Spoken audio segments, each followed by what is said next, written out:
حضرت شیخ عبد القدوس گنگوہی رحمۃ اللہ علیہ کی پرورش بڑے ناز و نعم میں ہوئی۔ ایک تو حضرت سے منانی رحمۃ اللہ علیہ کا یہ ارشاد کہ آنے والا لڑکا قطب عالم ہوگا، دوسرے شدید مایوسی اور طویل انتظار کے بعد فرزند کی ولادت نے ماں باپ کو بہت زیادہ حساس بنا دیا تھا۔ وہ شروع ہی سے اپنے بیٹے کی ہر بات کا خیال رکھتے اور ایک ایک لمحے کو یادگار بنانے کی کوشش کرتے، مگر انسانی کوشش کی ایک حد ہوتی ہے، اس سے آگے پوری کائنات بے بس نظر آتی ہے۔ شیخ عبد القدوس گنگوہی ابھی مشکل سے 3-4 سال کے ہی ہوں گے کہ آپ کے والد محترم صفی الدین بیمار ہو گئے۔ اس وقت کے بہترین طبیبوں نے علاج کیا، لیکن مرض روز بروز بڑھتا چلا گیا۔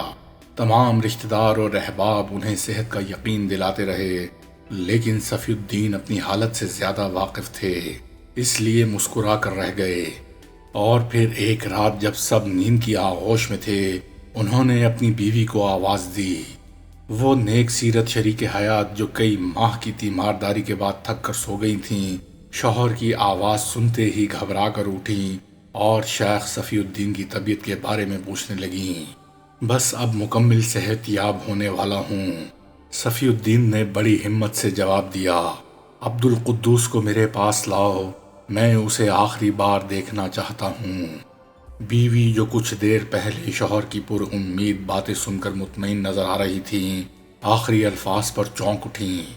جلدی کرو، قطرہ سمندر میں ملنے ہی والا ہے۔ شریک حیات دوڑتی ہوئی عبد القدوس کے پاس پہنچیں۔ وہ اس وقت گہری نیند سوئے ہوئے تھے۔ ماں نے جھنجھوڑ کر اٹھایا اور انہیں آغوش میں لے کر تیزی سے صفی الدین کے قریب گئیں۔ اتنی دیر میں ان پر غفلت طاری ہو چکی تھی۔ بیوی نے مسلسل کئی آوازیں دیں۔ صفی الدین ہوش میں آئے اور بیٹے کو سینے سے لگا لیا۔ فرزند، دنیا کی یہی رسم ہے کہ ہر آنے والے کو ایک دن واپس جانا پڑتا ہے۔ مجھے بھی تمہیں خدا کے سپرد کر کے اپنے مرکز کی طرف جانا پڑے گا۔ الوداع میرے بچے، الوداع۔ اللہ تمہیں یتیمی کے بعد پیش آنے والے حادثات و صدمات سے محفوظ رکھے۔ یہ کہہ کر بیوی کو اشارہ کیا کہ وہ بیٹے کو ہٹا دے۔ شریک حیات نے لرزتے ہاتھوں سے شیخ عبد القدوس کو اپنی گود میں لے لیا۔ تم بھی بیوگی کا زیادہ غم نہ کرنا۔ ممکن ہے کہ عبد القدوس کی باتیں تمہاری سمجھ میں نہ آئیں، اس لیے زیادہ سختی سے پیش نہ آنا۔ اس کا معاملہ بہت احتیاط طلب ہے۔ آخری نصیحت کے بعد شیخ صفی الدین نے کروٹ لی اور مالک حقیقی سے جا ملے۔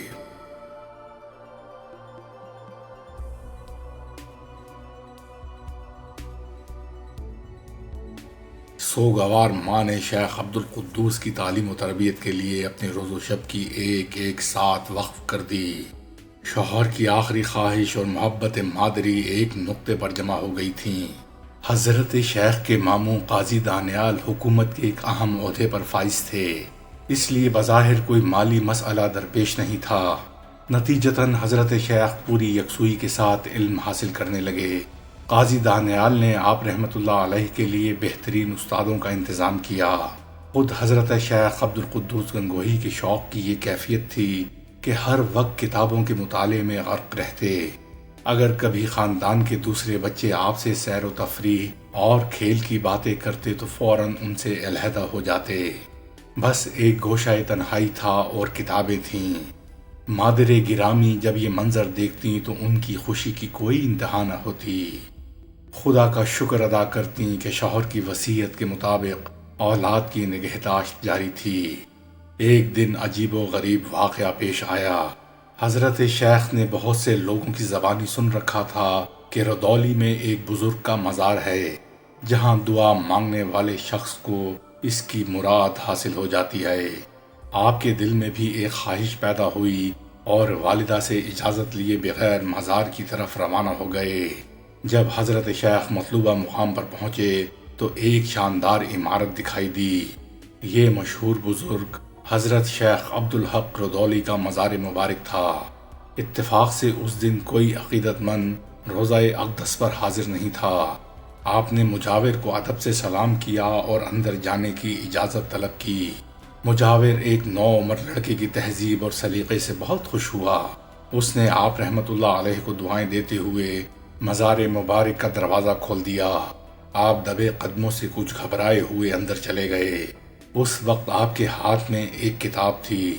جب آپ گھر سے روانہ ہوئے تھے تو دل میں سوچا تھا کہ بزرگ کے مزار پر جا کر اپنے علم میں اضافے کے لیے دعائیں مانگیں گے، لیکن جیسے ہی شیخ عبدالحق کی قربت میسر آئی، آپ پر سکتہ طاری ہو گیا۔